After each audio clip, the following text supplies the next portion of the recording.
Can you hear me?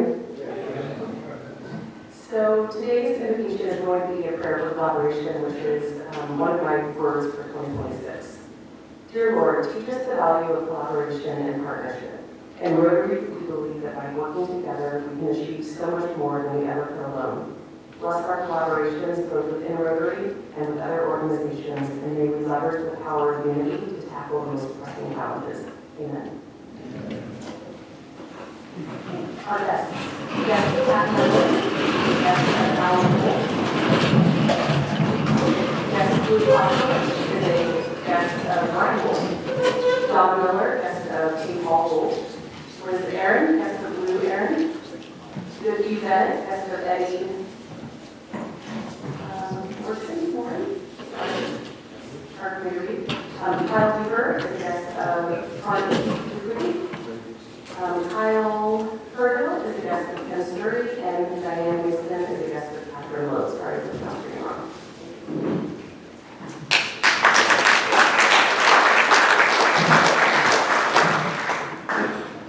Thank you, Lisa. And it is the first meeting of the month, so I do have some August birthdays to announce.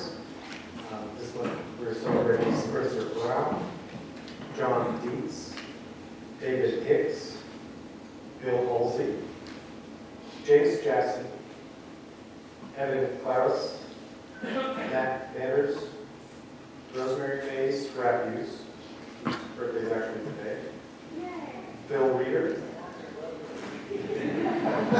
We're glad to have you here today. Ignacio Vasquez, and Daryl Reeves.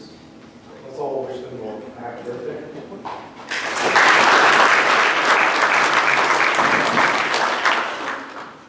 If you would, take us and sing happy birthday to you, Roger. Happy birthday to you. Happy birthday to you. Happy birthday, Rotarians. Happy birthday to you.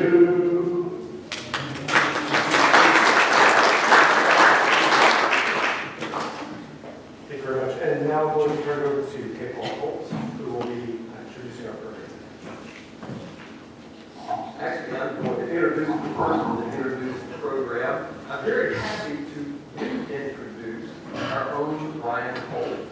He joined our club and he was in that on Monday. And we kind of threw everybody in the city under the bus when we moved out to the Baylor Club and moved Tuesdays because their city council meetings have been on Tuesday much longer than the Rotary Club was on Tuesday. So I'm very excited to say that Ryan moved from police department to assistant city manager and is now our city manager and is a Waco Rotarian. Ryan?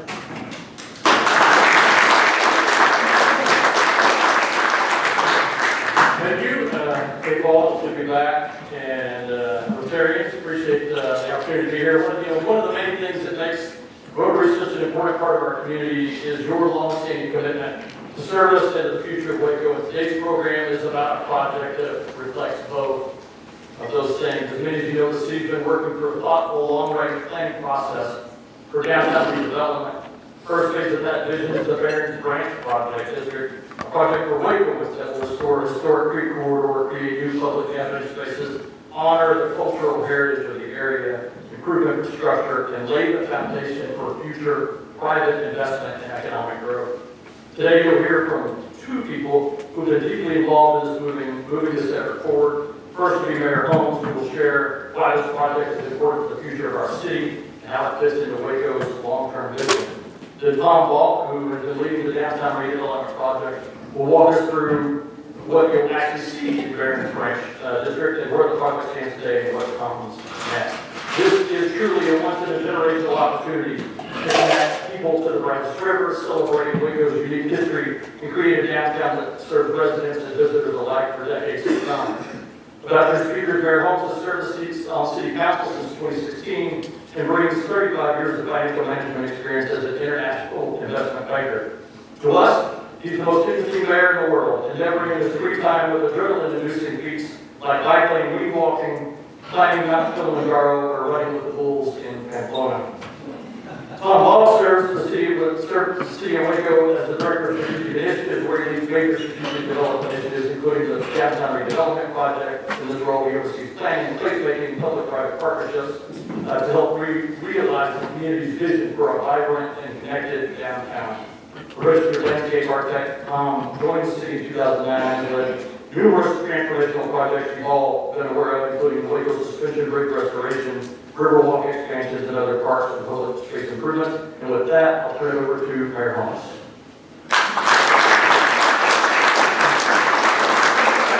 Thanks, Ryan. Thank you so much for that introduction. When I was growing up in the banking business as a credit analyst a long time ago, I kind of worked your way up to go to the best lunches, in the right clubs. And the Rotary one was always one I wanted to get into, but I didn't get to work your way out. So I don't feel like I'm worthy to speak here today, but I'm happy to be here after 4 years of trying to make it work. What Ryan said about adrenaline junkies, running the bulls, and biplane, killing and all that stuff. I am an adrenaline junkie, but nothing compares to serving on city council and putting the budget together. That is a I'm taking it right there. But anyway, before I start, I want to say I'm so thankful for being able to serve as Waco's mayor. It's getting great things happening, and I appreciate being part of it. I do want to recognize two of my heroes, former mayors here, that are with us today, Kyle and Virginia. Let's hear it from them.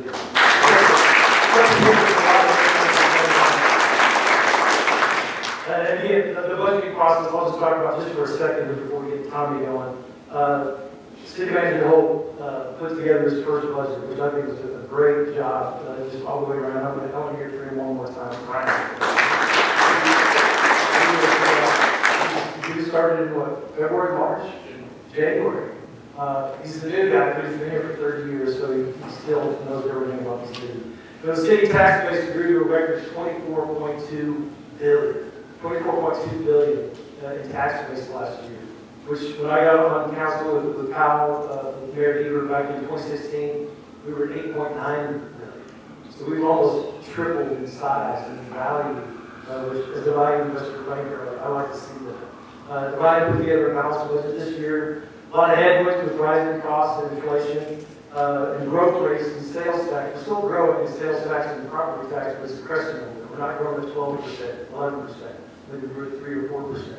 So good things are happening. We're still growing just about the rate we were in the last few years. But we're meeting that in our budget with headcount management. We've gone to operational efficiencies, process improvements, and we want to continue to deliver best-in-class services. We're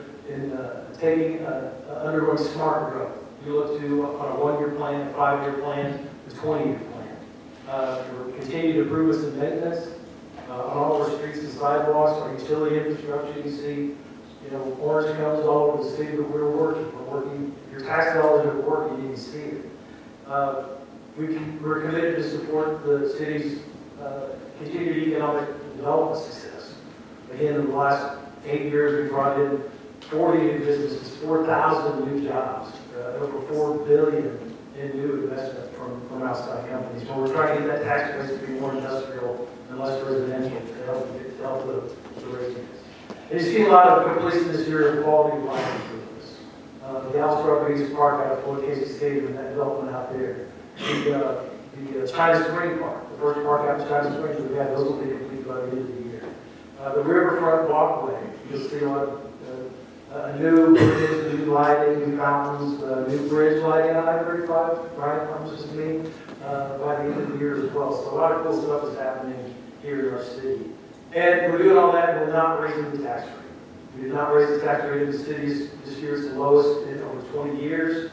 And we also are preserving our exemptions for homeowners and retirees. So we've been thoughtful over the last few years on how that tax rate looks and we'll continue to keep it as low as we can.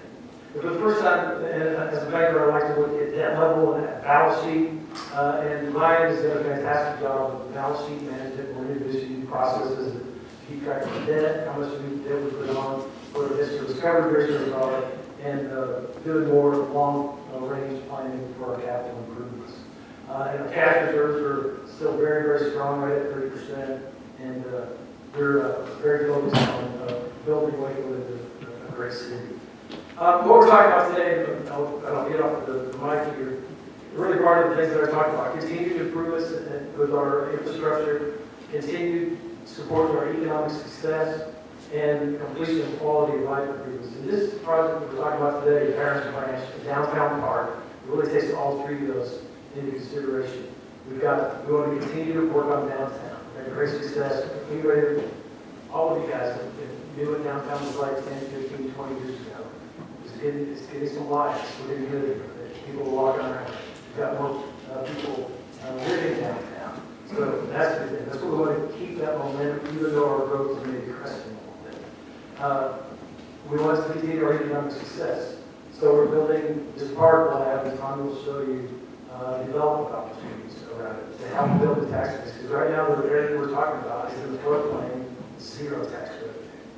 And then also quality of life. I love the park projects and what we're doing for the city of Balk. That's what attracts people to our city. It's going to be, to me, a world-class park, the Parents Branch Park, and you're going to see more about it here. So I'm going to introduce, before I introduce Tommy, did we say anything about Blue Concept? We did Blue. Blue is to help put the budget together this year. We've got such a great team with Ryan and Blue, Tommy, and Lisa. I'm so proud to serve with these guys. But anyway, without further ado, I will introduce Tommy Balk. He's going to run you through Parents Branch Project.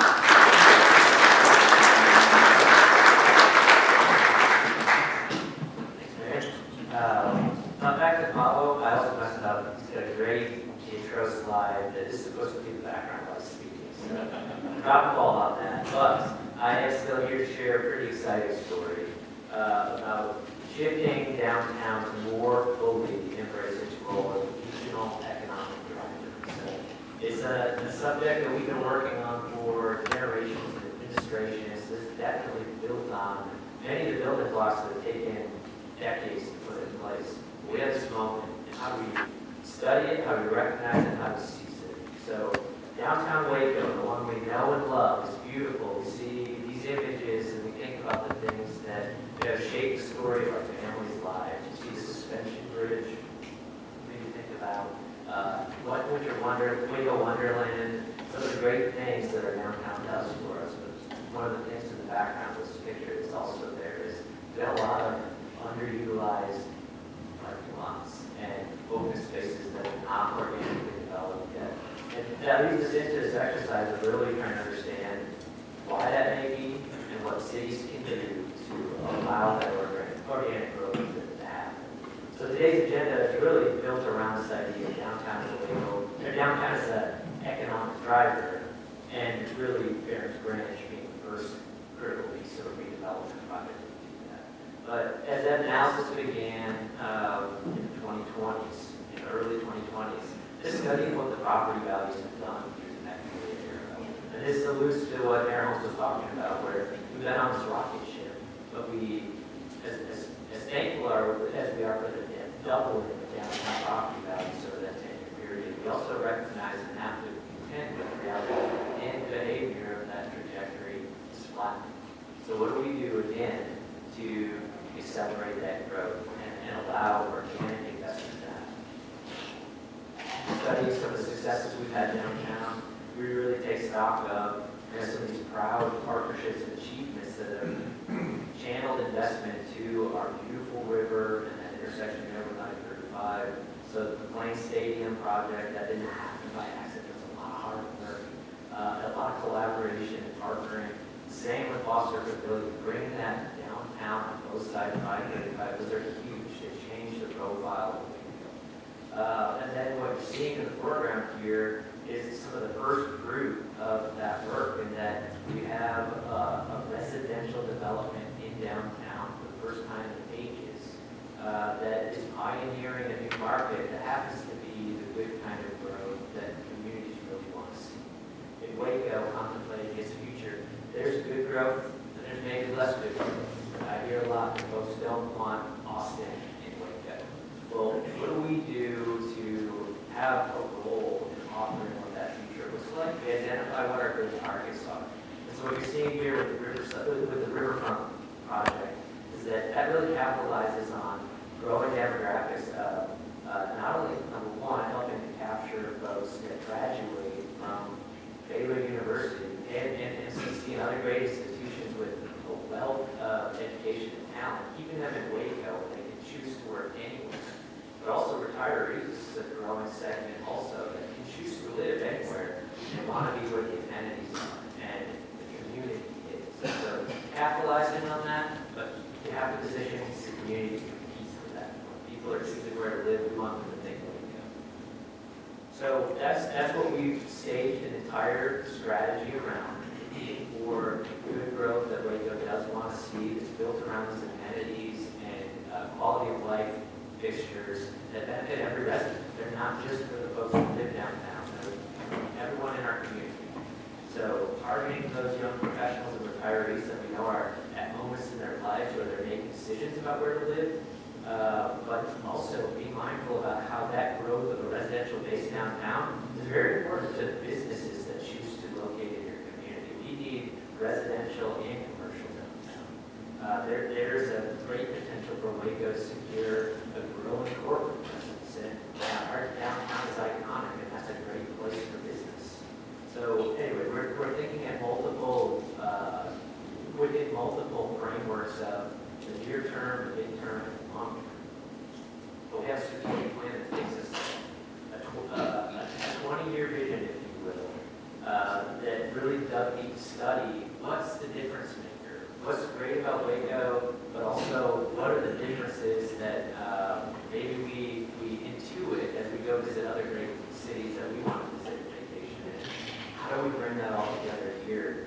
And it's not a secret recipe. A lot of this recipe revolves around excellence in the things that we're already doing, but bringing them into coordination together is the key. So excellence in the fundamentals of the public infrastructure that we must advance. We have to take care of the things that we have. We have to have the capacity and quality that's necessary for our community to grow. But walkability into downtown is definitely an important factor. Going back to some of that parking conversation. But then civic spaces that populate all that as well. The street front for every business should feel like it's bordering onto a civic space. So even if it's just a street, how do you do that in a way that feels like this is dynamic, inviting public? And part of our business in the city of Waco is to make sure dollar can be solving only one problem. You have to address many, many problems at the same time. This plan took that seriously and brought forward a lot of great strategies, including carrying forward things that we know. If you guys heard anything about the streets in Waco that need attention, you probably have. We hear about it all the time, and it's amazing. So partnership and public outreach, those are two secret weapons to make any plan successful, though, and it's been huge to this vision. Partnering with the school district and others to unlock large pieces of this project that went from a 10-acre vision to over 100 acres. So that's all great and good, but if the public and the community isn't with you in that process, it's going to fail. So that's really where the slogan for the love of Waco is grown out of. We've done so many hundreds of public engagements that we hear how precious this identity and this space downtown is, because again, it's iconic. It speaks to something about how we think about ourselves and about Waco. And so we really have to bring love to the table and do this with a lot of care to make sure that we're doing everything we can to make folks feel included. From a tactical standpoint, though, all of these efforts are going to be built on 3 pillars. Removing barriers, again, just thinking about what has held back organic growth. Inviting community is right in the middle. It's got to be part of everything we do. But then ultimately the result is, what is the investment that is unlocked as well? And that investment is key, because that's part of what makes municipal involvement in the downtown really important. The downtown area of successful communities, it's an economic contributor solving problems throughout the community. So your street needs in District 5 can help be subsidized. The taxes paid downtown should help subsidize those needs throughout the community. And right now, we've got an underperforming downtown. So this is one of the key economic motivating factors for a community, but it by itself is not cool. So where are we talking about? Y'all probably generally heard, but essentially I-35 throughout Waco Drive, from 4th Street to the river is the entire planning area for this 1-year vision. This space here talking about Ferris Ranch as a district is about 30 acres right in the middle, from about Washington Avenue to Jefferson Avenue, and 4th Street to the river again. And it's bisected straight down the middle by a creek that's been there the whole time, but it's been underground for about 70 years. Ferris Ranch Creek. What it looks like today, there's the track there, the former middle school and high school that was there before. You see some of the hotel, the student housing that's in the area, but that open space is largely dominated by floodplain. So, as city manager mentioned, as mayor mentioned, it's not on the tax rolls at the moment. It's not developable at the moment.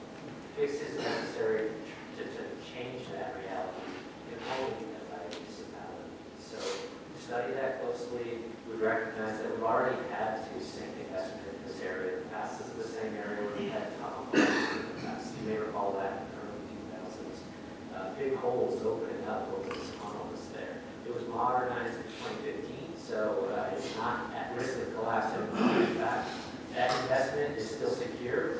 Everything we're proposing here basically builds adjacent to that to double the capacity of this system.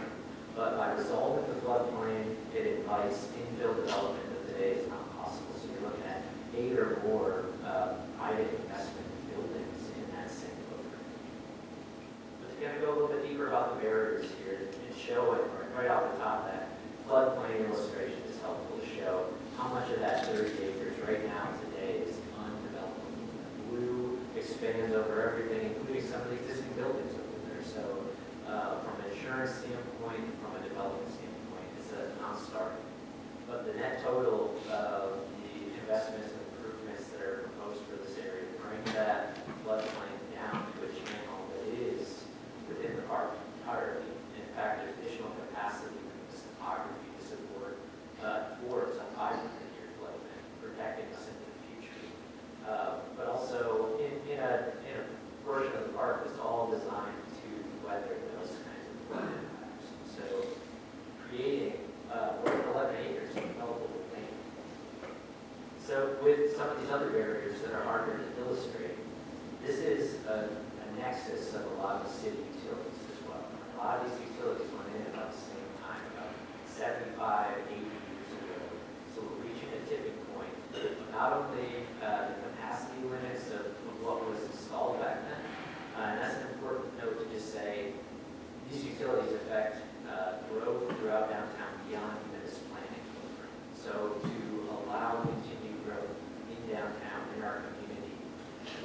attend to these utility issues no matter what for anything that's growing. The other thing beyond capacity is that the life cycle, to 75, 80 years on these utilities, they're reaching the age of replacement regardless as well. So you have to make a move on utilities. Discrete improvements are a key thing that should always go with that. You're whipping up core infrastructure, you're tearing up the street to do it, and to make sure you bring those two efforts into alignment is the best way to minimize the impact to your residents that are trying to manage. But also come away with a durable product on the surface that you can enjoy smooth roads for as long as possible, sidewalks and landscape.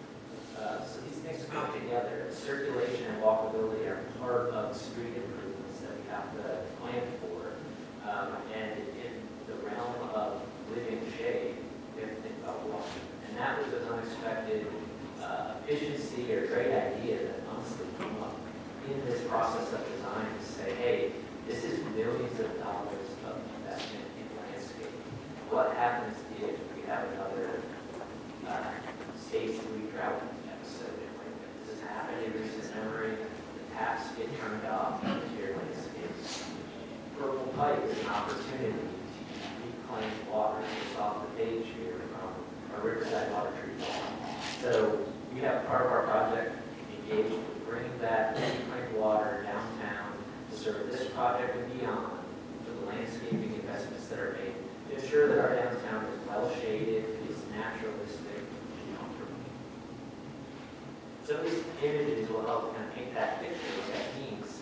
But these are an outgrowth of the community engagement we've had that has gotten here. We've gotten us here over the years. It really speaks to this idea of these great cities that we go to visit, these downtowns that are amazing vacation destinations.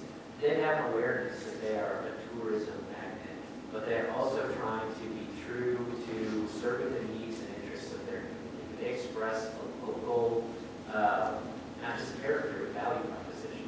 What is valuable to our residents? And so we have to think locals first. And so at a plan view, this is the district we're talking about. Again, about 30 acres from Washington to Jefferson.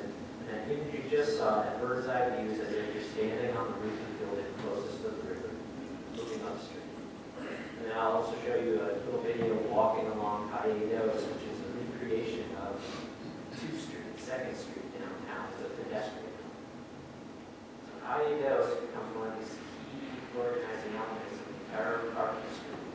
A walkable, pedestrian-only environment that businesses want. So you're in a very enjoyable, hospitable downtown environment with plenty of attraction that the side of people live in businesses. You're walking from Washington into the middle of the park, and you're seeing these elements that greet you as you approach the nearest Main Street.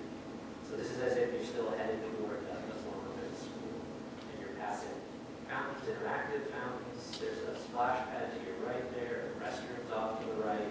You're approaching the performance pavilion that is catering multiple scales of enjoyment. It's big enough to host community performances, but it's also sculpted in a way into that group thing that allows comfortable individual use throughout the week, throughout the day. Crossing the pedestrian bridge that takes you over the creek channel itself is about 10 feet, 12 feet lower. Natural limestone walls, authentic camera park limestone. It's a little chalky, but same color, a little more durable.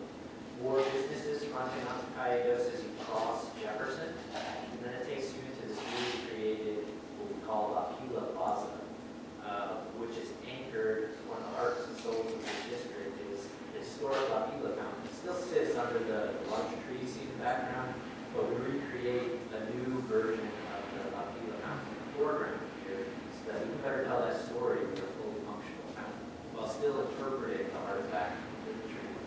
But strong alignment looking onto this great architectural gem that has been in Waco forever that I'm always surprised how few people have seen. They don't know that it's there. It's always been there, and this natural form of a market plaza is just waiting to happen.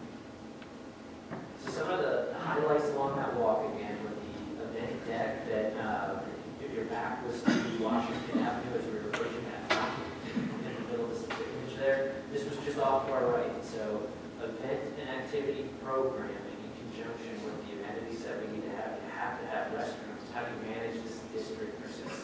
We want positive uses and inviting elements for families, including the play fountain. The proximity of a play fountain to those same amenities is really kids will get wet. Parents are going to want to change that. But these fountains and these elements are all conceived of. One of the key inspirations from the community was conversations around what must downtown have been like before anybody settled. That deep history, that kind of geologic time. All the creekways in Waco probably had a resemblance to Cameron Park with the limestone outcrops, the swamp communities, maybe some fountain out there, maybe some spring elements.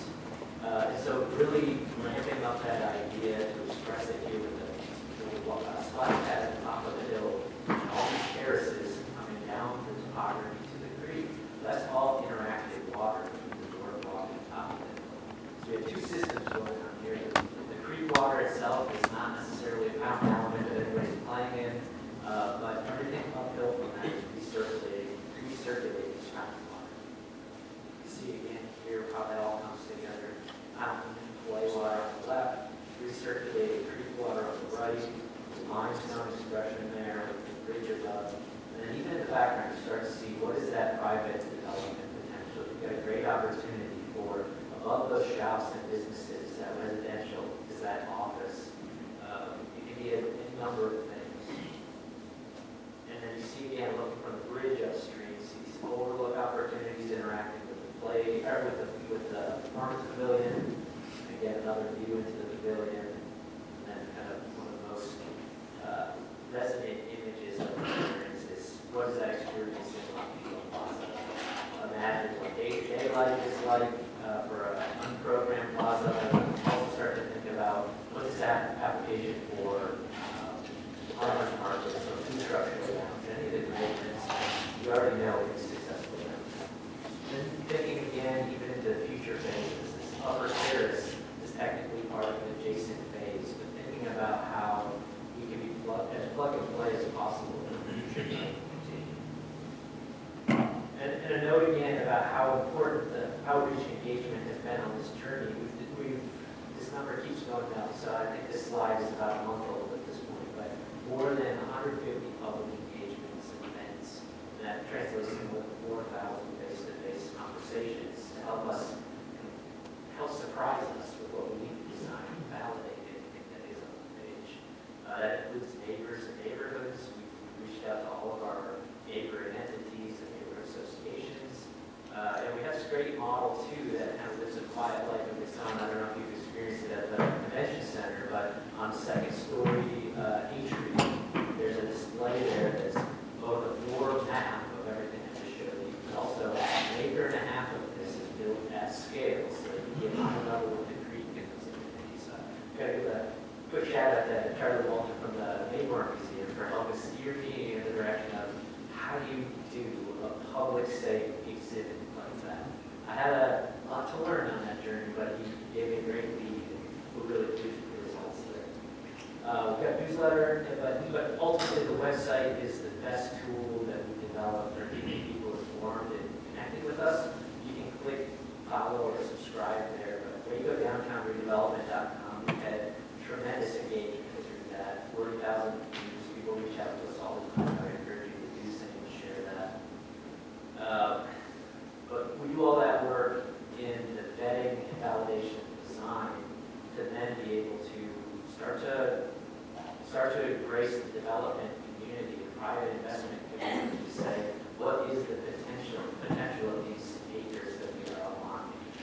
And the math on that is we recognize that not only the acres that we're pulling out of the floodplain, but for the district at large, we recognize over $800 million of private investment potential based on the square footages of buildings that are appropriate and will meet the planning, zoning criteria for this district.